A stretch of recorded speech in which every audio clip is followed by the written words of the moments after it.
Hello and welcome back to the Fit as Flock podcast. I am your host, Lindsey Bush, and it is my goal to provide you with tangible health and wellness tips that you can take into your own fitness journey. So with that, let's dive into today's topic. I want to share with you the most important thing or skill that I have learned on my fitness journey. And I really think what I'm about to tell you is probably going to surprise you a little bit. And so I'm hoping to share with you some things that have really been game changing for me that you can walk away with and hopefully use down the road as you go along your own journey.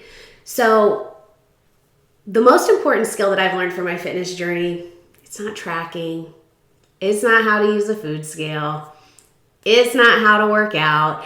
And so if you're a client of mine and you're listening to this, you're probably laughing because I'm always telling you about tracking and using your food scale and all the things. But that's not it.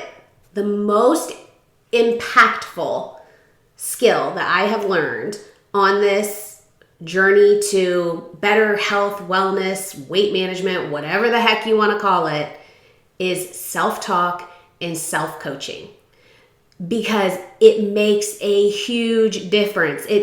I know that not everyone, or I guess not everyone, has an inner dialogue, but I do. So I am constantly hearing my own voice in my head saying these things. And I've used the term self-coaching or mental gymnastics quite a bit lately when talking about coming back from being sick and how it's been difficult. And I'll say things like, it took me a lot of mental gymnastics to get my workout in today, or a lot of self-talk or self-coaching to get myself through it. And so I've had some people ask me well, what do you really mean? And so I thought I would share some of the strategies and tell you some of the things that I tell my own self that go through my own mind that help me get moving and accomplish the things I desire to accomplish that ultimately move me closer to my goals. So let's dive into it.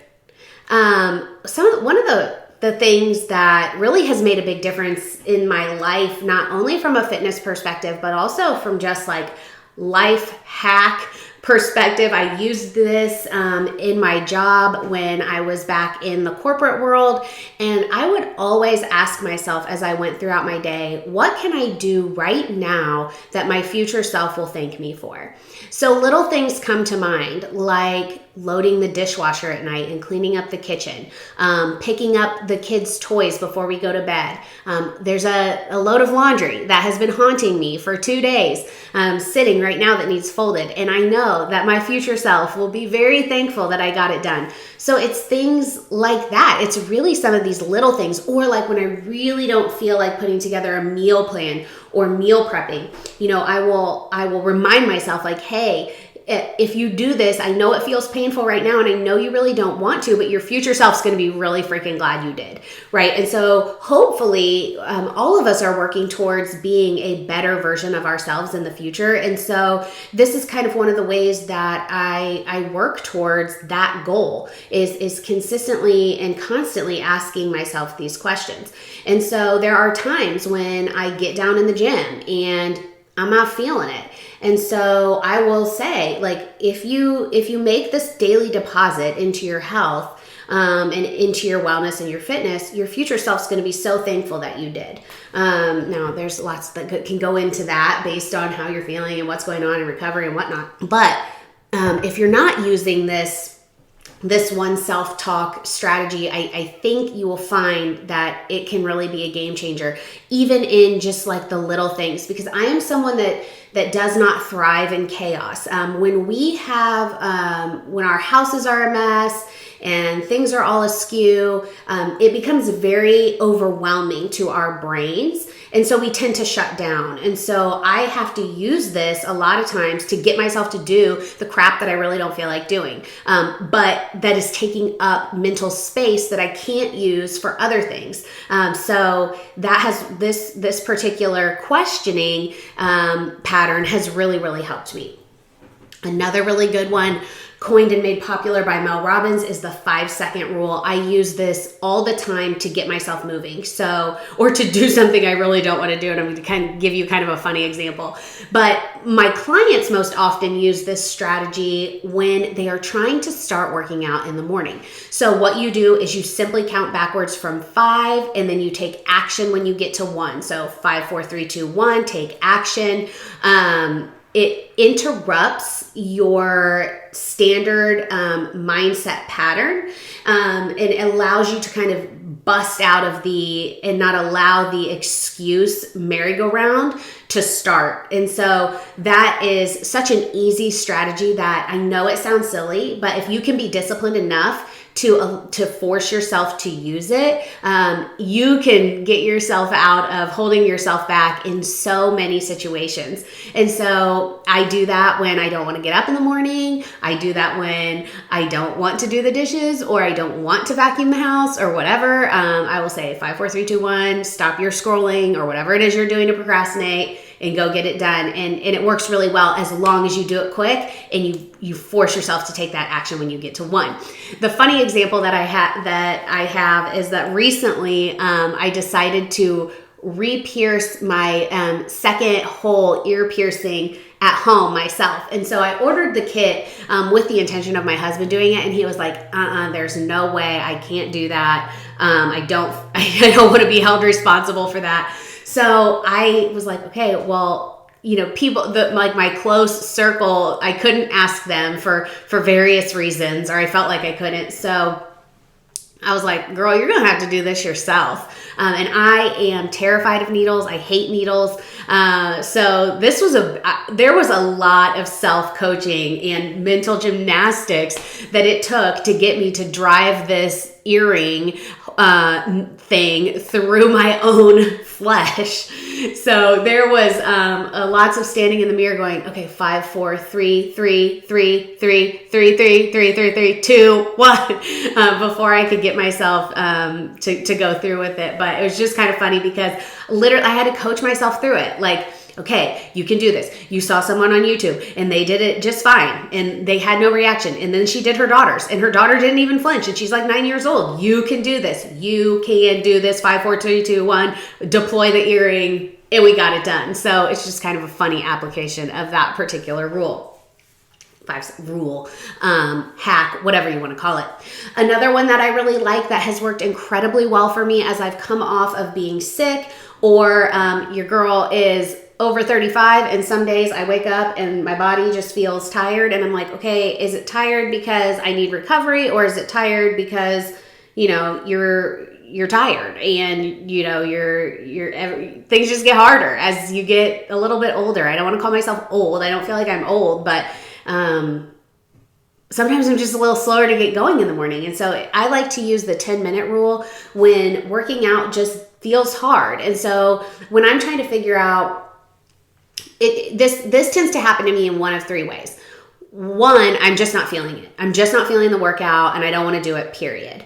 2, I'm not sure, I'm like, okay, is my body not recovered or is it? I'm trying to determine that. Like, do I need active recovery today? Do I need a full recovery today? Or 3, is it just truly like you're just having a hard time getting going for whatever particular reason that day?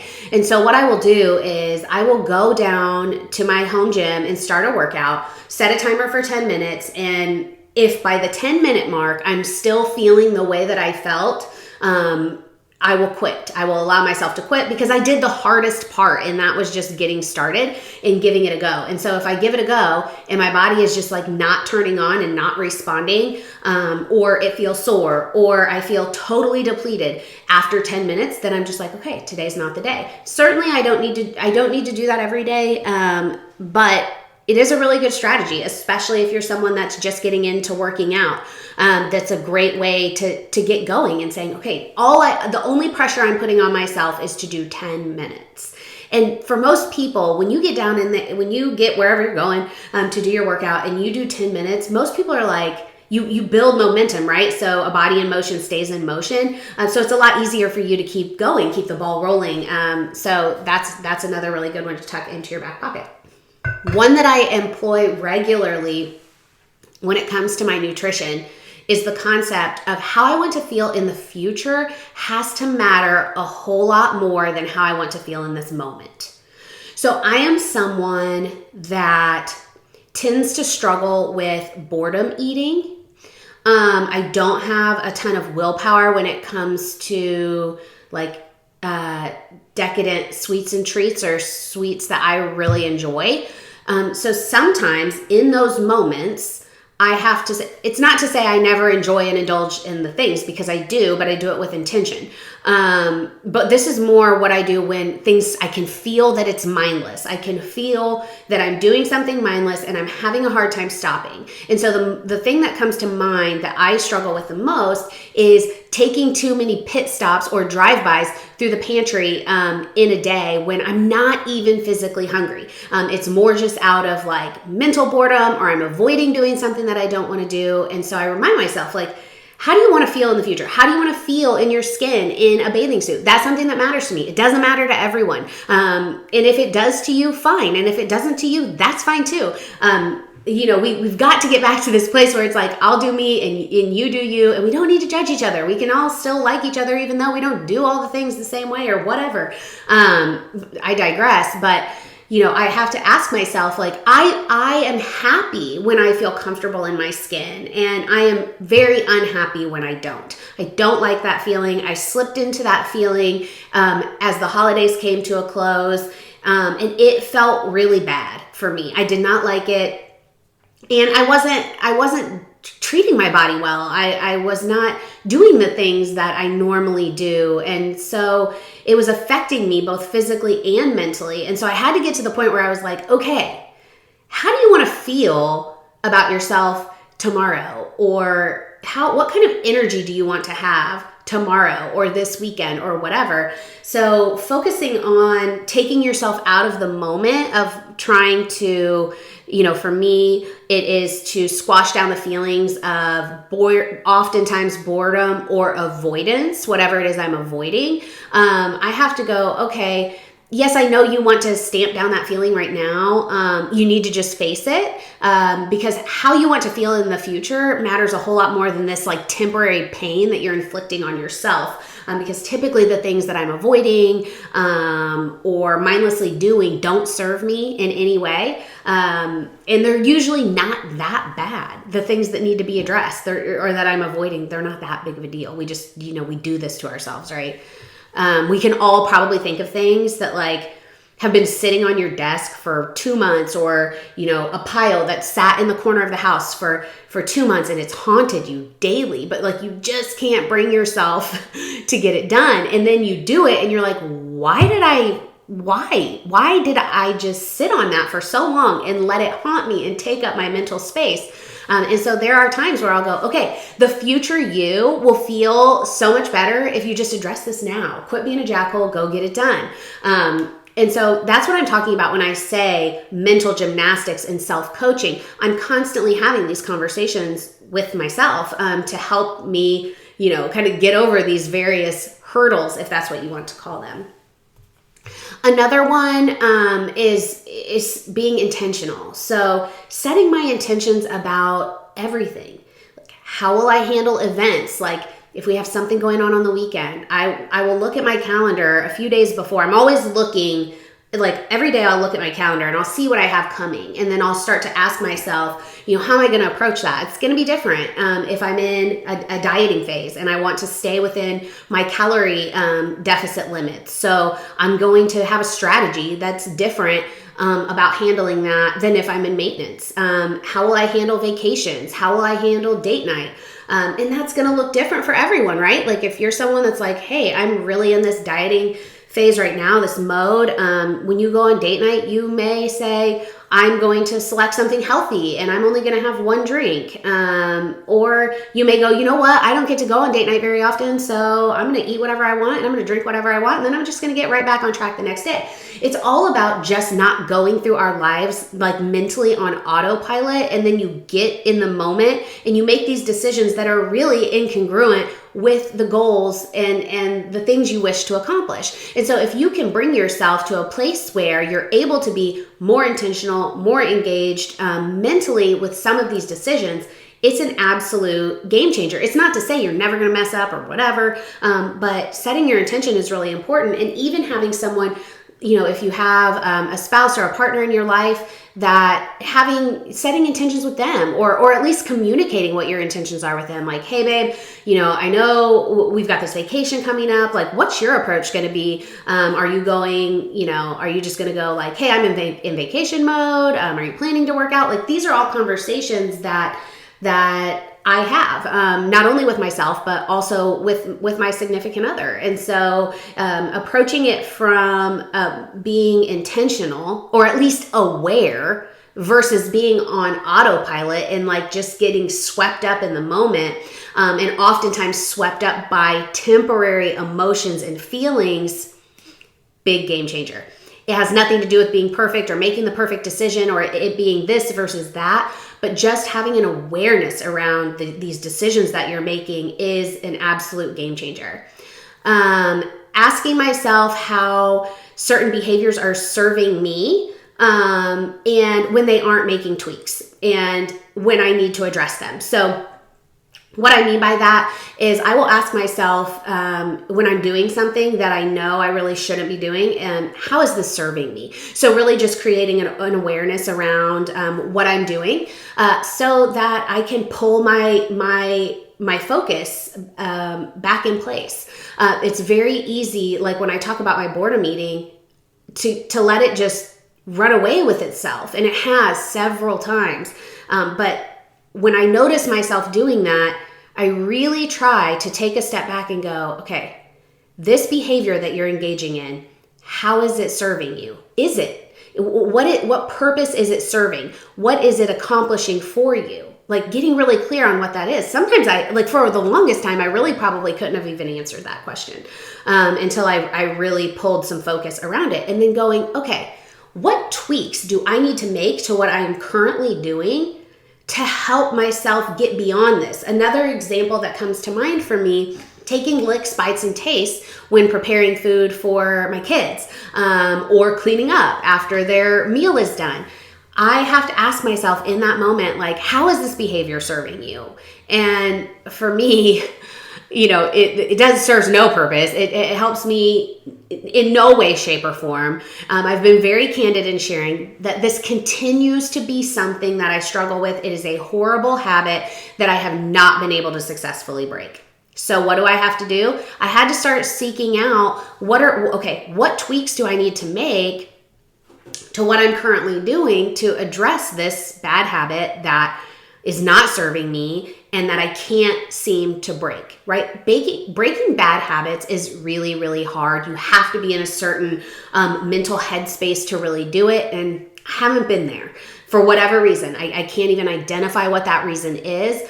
But what I've had to do is go, okay, how can I work around this? If I'm going to continue to do this, how am I going to work around it? So one, that's asking my husband to step in a little bit more and prepare some of these meals. Because it's like the less I'm touching it and engaging with it, the less the less likely I am to engage in this bad behavior, right? Makes sense. I'm being exposed to it less. And then the other thing is that I've done is say, okay, you're going to do this goofball thing that you do that you shouldn't do.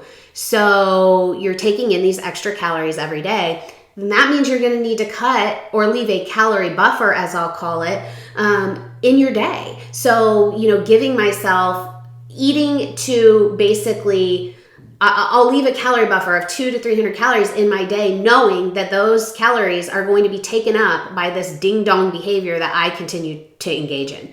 And so until I can break it, I can't really apply those calories to something else, which for me would probably be like a treat of some sort, a dessert of some sort in my day. It's not a punishment, but it's like my goals require me eating at a certain level or whatever. And so I've got to figure out a way to work around this bad habit. So just bringing awareness around going, okay, you're doing this weird thing. How is it serving me? And what tweaks do you need to make? Another example that comes to mind, I was struggling to get my steps in. Part of the reason is because, yes, I was waking up early, but I love a long runway before I work out in the morning. I love it. It is like my me time. I can fill that time with all the things, the scrolling, the reading, the researching, the email, whatever, you name it. And so I was getting down into the gym consistently 10 minutes behind where I needed my start time to be. So I was like, okay, what are you going to do here? Do you want to give up some of the time, some of your runway, as I like to call it, or do you want to wake up earlier? And ultimately, you start asking yourself these questions. You can try on different strategies and see what works best. So I tried both. I tried shortening my runway. I also tried waking up earlier, and ultimately landed on doing a little bit of both. So I woke up a little bit earlier and shortened my runway by a little bit to fill that gap, because neither of the other ones felt great individually. So, constantly assessing what you're doing and figuring out what's working versus what's not is a big piece of the puzzle. And so a lot of this can be summed up with the concept of simply approaching your life, your actions, your fitness, your nutrition from a place of intentionality versus just being on autopilot and reacting to situations. This allows you to come to be proactive versus reactive, and it can be a huge game changer and ultimately have a significant impact, not only on your daily life, but as you approach and work towards whatever goals it is that you are seeking to accomplish. The other thing that I will leave you with last and finally is learning to cheer myself on. So when I am working out, when I'm in that workout, when I'm moving through it, I am my own hype girl. It's like, come on, you've got this, you're strong. Think about how good you're going to feel after this. Like, think about, you feel like you can't do this. You feel like you can't do this 10-minute push on the Peloton, or not 10-minute, 60-second push on the Peloton or whatever it is, and you still got to keep moving through it regardless. That's another one. That's another big one where it's like, if you can cheer yourself on, it can really make a difference in your intensity and the things that you're doing. So I'll leave you with that one. And quickly, in summary, we talked about the most important thing I learned in my fitness journey being self-talk and self-coaching. So asking myself, what can I do right now that my future self will thank me for? Using the 5-second rule, also using the 10-minute rule, asking myself the question, or reminding myself that how I want to feel in the future has to be more important than how I want to feel in this moment. Setting my intentions about how I will handle events, things on my calendar, vacations, etc.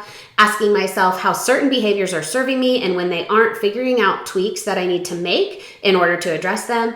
And lastly, becoming my own biggest cheerleader.